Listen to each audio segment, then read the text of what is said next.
राधे राधे। मैं हूं बबीता और आप देख रहे हैं सच्ची सनातनी ऑफिशियल चैनल। तो बहुत बहुत स्वागत है आप सबको मेरे इस नए वीडियो एपिसोड में। इस वीडियो में हम चर्चा करेंगे कार्तिक मास कब से प्रारंभ हो रहा है, कार्तिक मास में हमें क्या करना चाहिए और क्यों है कार्तिक मास सबसे खास।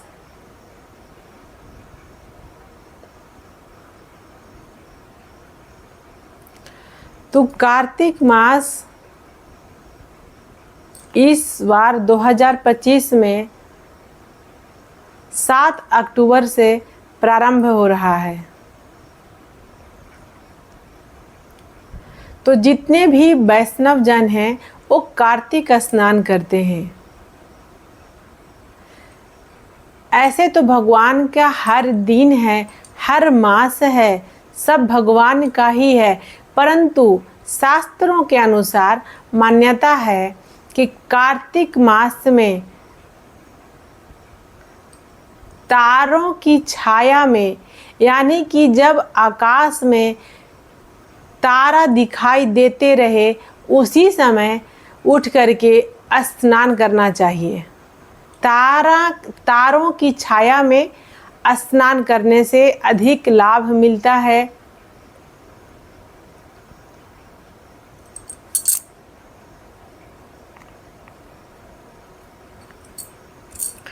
और कार्तिक मास में अलग अलग प्रकार के लोग नियम लेते हैं, तो आप उसमें से कोई भी नियम ले लें अपने सामर्थ्य के अनुसार। जैसा कि आप के अंदर जो सामर्थ्य है, तो आप अपने सामर्थ्य के अनुसार देख लें कि आप कौन से नियम का पालन पूरे महीना कर सकते हैं। तो कार्तिक मास में प्रातः काल 3 बजे से 4 बजे के बीच में स्नान करने का विशेष महत्व बताया गया है और दीपदान का बहुत ही ज़्यादा विशेषता है। तो अगर आप कार्तिक स्नान करने जा रहे हैं उससे पहले आप कहीं से भी देसी गाय का शुद्ध घी अपने घर में ज़रूर ही व्यवस्था कर लें, क्योंकि शुद्ध गाय के घी ही भगवान स्वीकार करते हैं दीपक के रूप में। गाय के घी का दीपक ही भगवान स्वीकार करते हैं। बाजार का किसी भी अन्य प्रकार के जो घी है उसका दीपक अपने घर में ना जलाएं।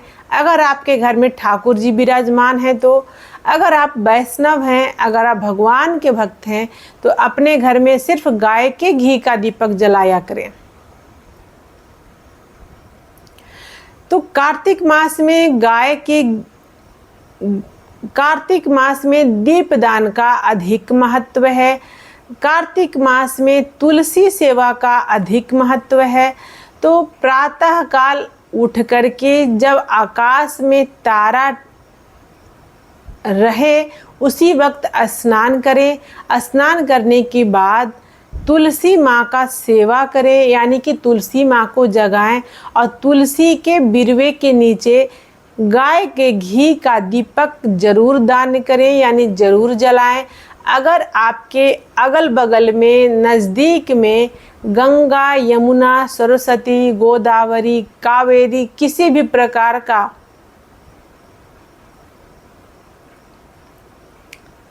अगर आपके आसपास में नज़दीक में किसी भी प्रकार का धार्मिक नदियां हैं, गंगा, जमुना, सरस्वती,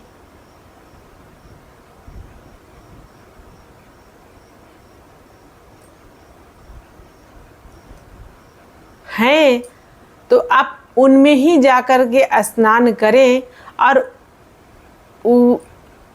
गंगा जी में, जमुना जी में ही आप दीपदान करें। अगर आप के आसपास में गंगा जी और जमुना जी नहीं हैं, कोई धार्मिक मान्यता के अनुसार नदियां नहीं हैं, तो आप अपने घर में ही स्नान करके माँ तुलसी के सामने दीपक जलाएं, सुबह में भी जलाएं, शाम को भी जलाएं। ठाकुर जी के सामने भी सुबह में भी शाम को भी दीपक अवश्य ही जलाएं। तुलसी माँ का परिक्रमा करें। उगते हुए सूर्य को जल चढ़ाएं। ब्रह्मचर्य का पालन करें। पृथ्वी पे शयन करें। हो सके तो आप फलाहार रहें, नहीं तो एक टाइम भोजन करने का नियम बना लें। अगर आपका शरीर स्वस्थ नहीं है, अगर आपके शरीर में सामर्थ्य नहीं है तो आप 2 टाइम 3 टाइम आप भोजन कर सकते हैं। इसमें कोई जबरदस्ती नहीं है, परंतु अगर आप सक्षम हैं तो 1 टाइम या 2 टाइम भोजन करने का ही आप संकल्प लें। जितना ज़्यादा से ज़्यादा भगवान के नाम का जाप करें। आपको अगर गुरु प्रदत्त मंत्र प्राप्त है तो गुरु के द्वारा दिए हुए मंत्रों को अधिक से अधिक आप जाप करें, नहीं तो आप भगवान के नाम का जाप करें। आपको जो भी नाम प्रिय है भगवान का, वही नाम का जाप करें। परंतु कार्तिक स्नान आप अवश्य करें।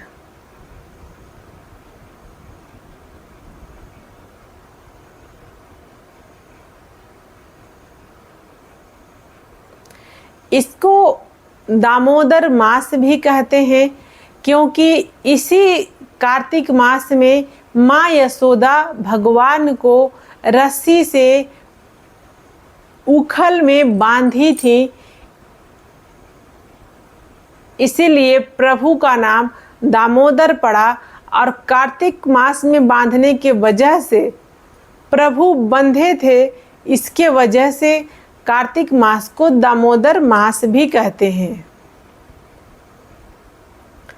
तो वैष्णवों के लिए कार्तिक का महीना अति शुभ है। सिर्फ भजन कीर्तन साधन के लिए भगवान को प्रसन्न करने का दिन है।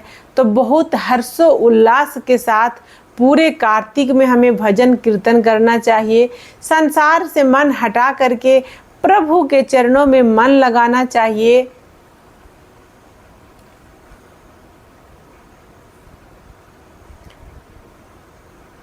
और यथाशक्ति दान पुण्य भी हमें अवश्य ही करनी चाहिए।